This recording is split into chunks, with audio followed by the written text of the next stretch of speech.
제1제주인 이주 100년 역사를 통해 우리가 기리고 감사해야 할 기억들을 기록해 나가는 기획뉴스 두 번째입니다.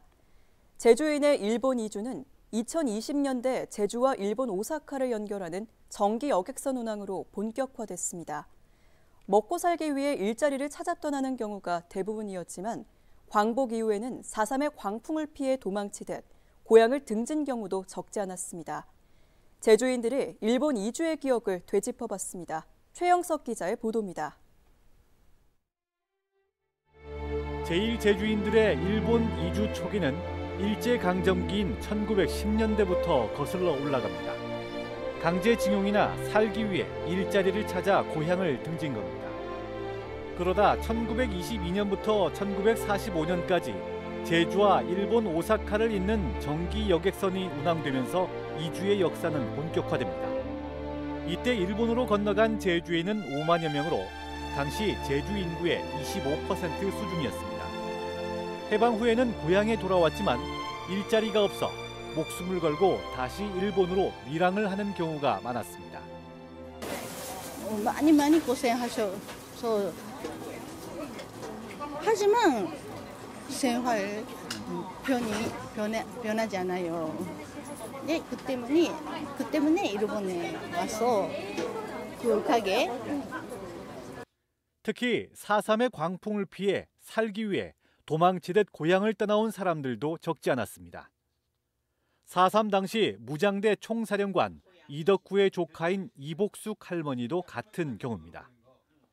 할머니의 가족은 이덕구의 가족이라는 이유로 밀고를 당해 1948년 몰살당했습니다.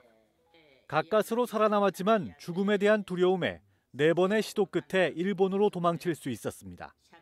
지난해 큰 수술을 받고 기력이 많이 쇠약해졌지만 그날의 기억은 생생합니다. 세 번 도망쳐 노당 걸련 들어가네. 4번째는 일본 완 오무라 수용소에 들어간 오무라 수용소에서 보석군 걸어 나온 살아시네. 일본에 도착한 제주인들은 일본인들이 기피하는 고무나 유리공장 등에서 고된 노동과 저임금에 시달리면서도 고향 가족을 생각하며 악착같이 버텼습니다. 현재 제1동포는 60만에서 70만으로 추정됩니다. 이 중 20%가 제주 출신인데 오사카에 거주하는 제1동포 2명 중 1명이 제주인입니다. 특히 제1제주인들의 고향 사랑은 섬 사람이라는 이유로 동포들에게도 차별을 받아서인지 다른 지역과 비견할 수 없을 정도로 각별합니다. 인원수로 볼 때는 압도적으로 제주 도민회가 회원들이 많습니다. 그리고 국제적인 그 활동도 많이 하고 있고 아주 그 모습 볼 때는 저도 제주 사람으로서 자랑스럽고.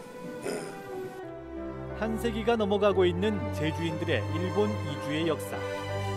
일자리와 성공 혹은 4.3 등 다양한 사연들을 간직하고 있지만 살아남기 위한 몸부림은 모두 처절했습니다. KCTV 뉴스 최영석입니다.